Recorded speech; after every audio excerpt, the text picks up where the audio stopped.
It had been a while since Eddie, my father-in-law, moved into a retirement community. One night, Jimmy, my husband, spoke up, which was rare. If we don't have to take care of Dad anymore, you're useless to me. I'm leaving. Ah, so that's what this is about. You want a divorce? Jimmy nods silently. I had been putting up with Jimmy's terrible behavior ever since he blamed our infertility on me.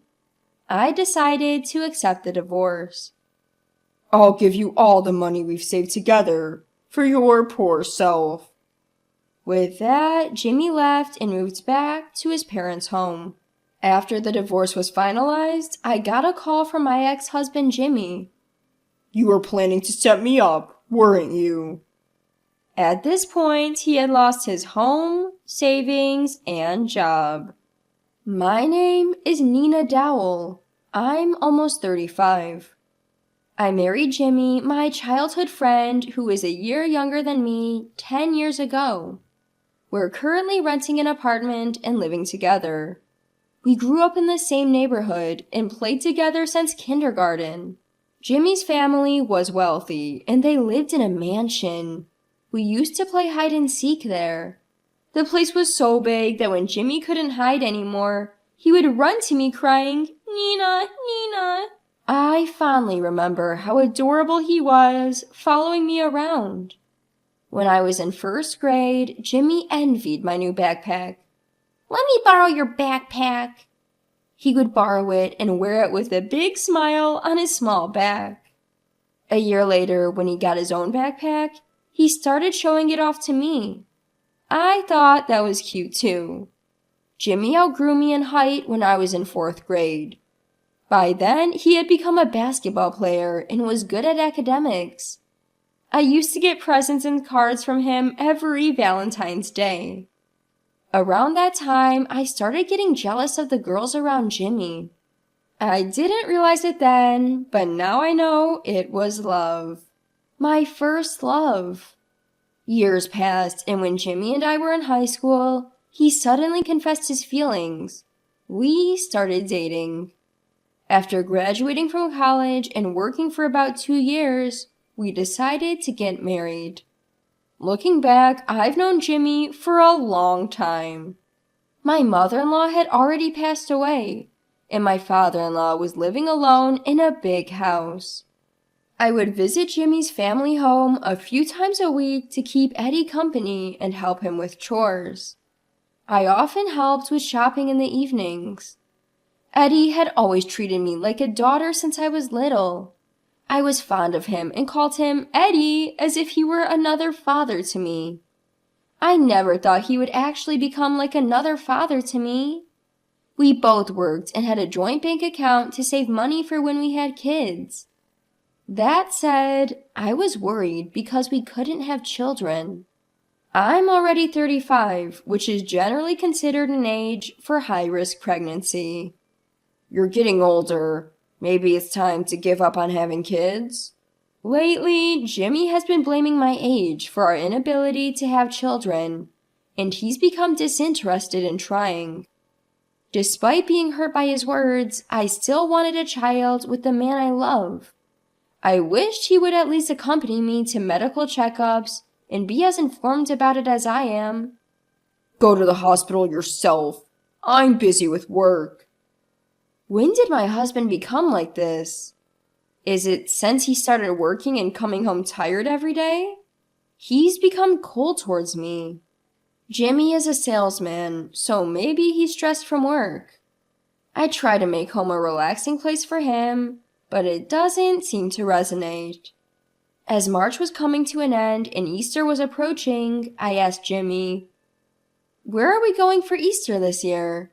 He simply said, "I have to work," and went to his room. Since Jimmy would be away for work, I decided to visit both my parents and Jimmy's parents. My parents and my brother lived together happily.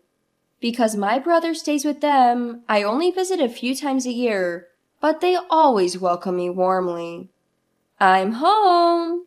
"Welcome back. Good to see you." I decided to confide in my mom about our struggles to conceive.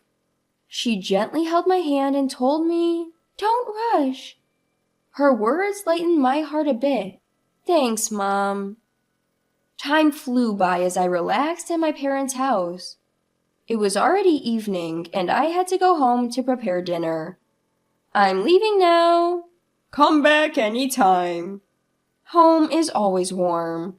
I returned home feeling fulfilled and waited for Jimmy.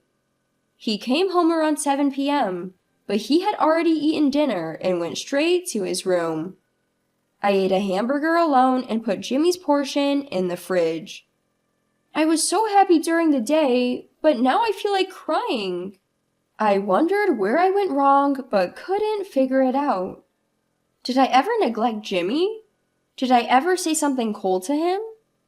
Thinking negatively is a bad habit, so I decided to go to bed early. When I woke up the next morning, Jimmy had already left. I hadn't heard he would leave so early, so I couldn't see him off. The hamburger from last night was gone. He must have eaten it this morning. The empty plate was left in the kitchen.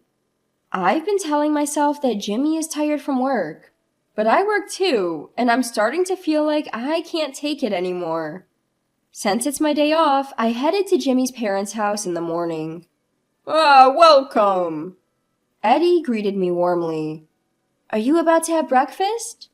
He hadn't eaten yet, so while Eddie prepared some bread and coffee, I made scrambled eggs and cooked bacon.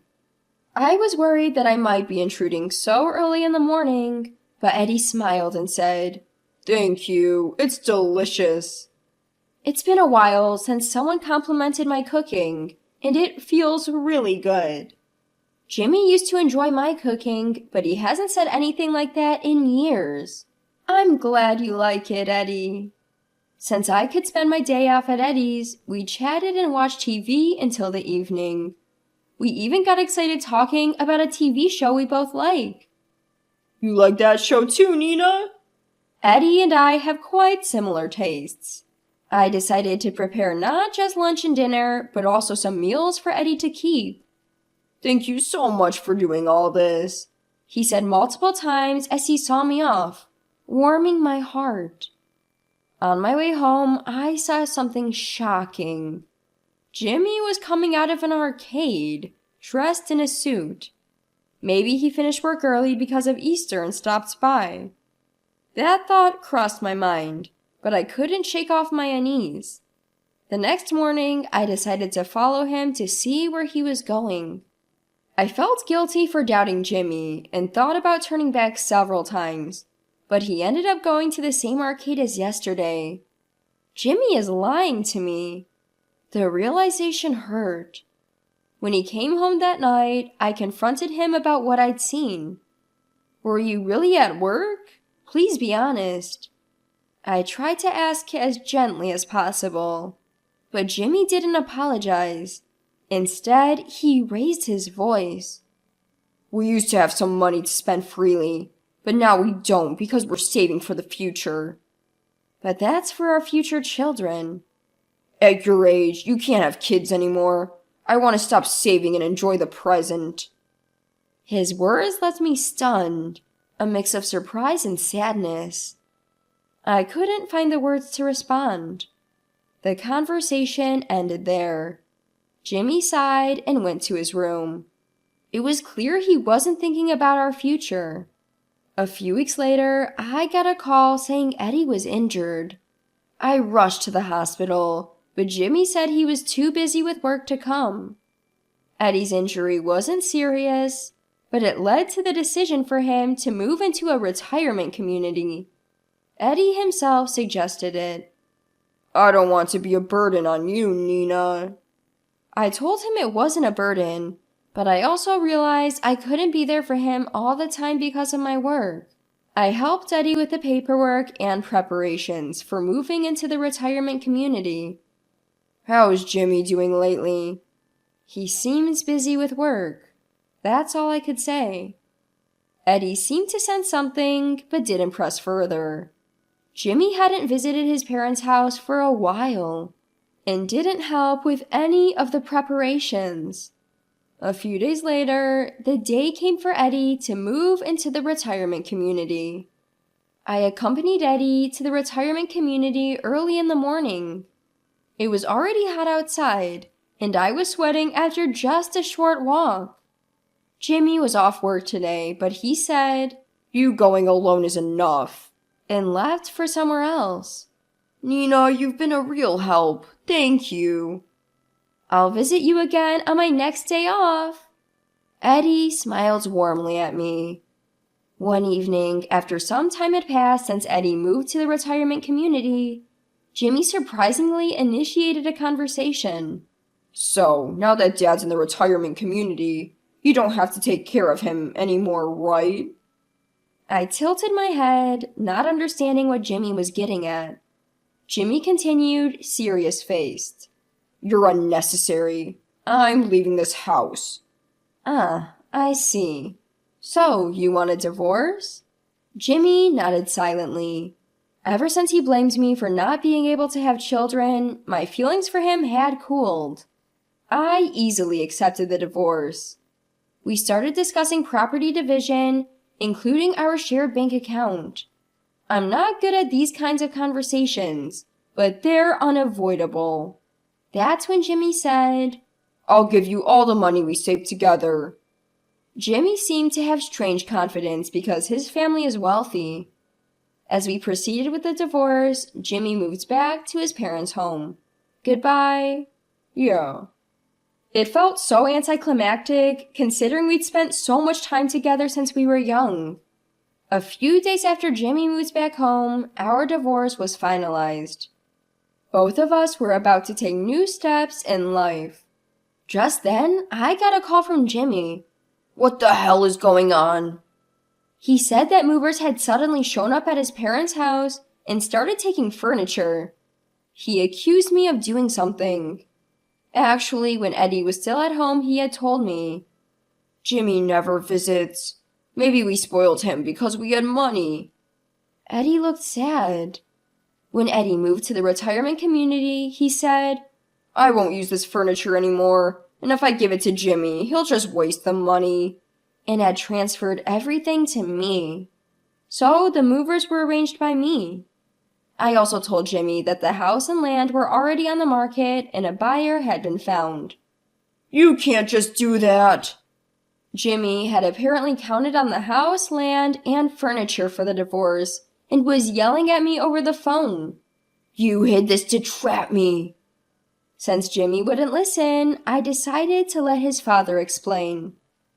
"Jimmy, it's been a while since we've talked like this. What's going on, Dad?" Eddie calmly said, "It's all settled. There's nothing you can do. You've been the one not visiting or calling me for a long time. The discussion is over. Game over." Jimmy seemed to be at a loss for words after hearing that. A few days later, I visited Eddie at the retirement community. I heard that Jimmy, who had lost his home, furniture, and savings, had moved into a rundown apartment. Apparently, he had also quit his job, counting on his family's money, and was struggling to find new work. Right now, he's barely making ends meet by doing manual labor as a day laborer at construction sites. No one could have seen this coming. "How's Nina doing these days?"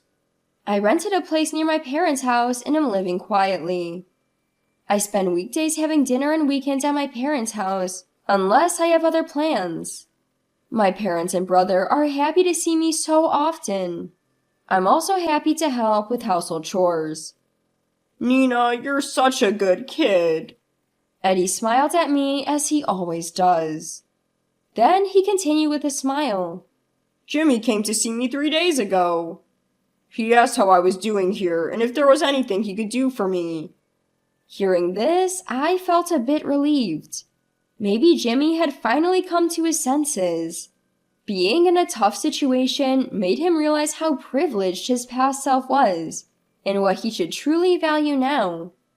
Can I come to visit you like this sometimes? "Of course. Thank you as always." Even after divorcing Jimmy, Eddie remains an important figure in my life, almost like a second father. I hope that someday I can have a good relationship with Jimmy again. With that thought, I head back to my parents' house. Welcome back. How is Eddie? He's good. He seems happy that Jimmy visited him. Oh, that's good to hear, my mom said. Nina, can you help with dinner? Of course. Let me put my stuff away first, I replied and quickly headed to my room. I want to protect what's important to me and continue living in this peaceful life.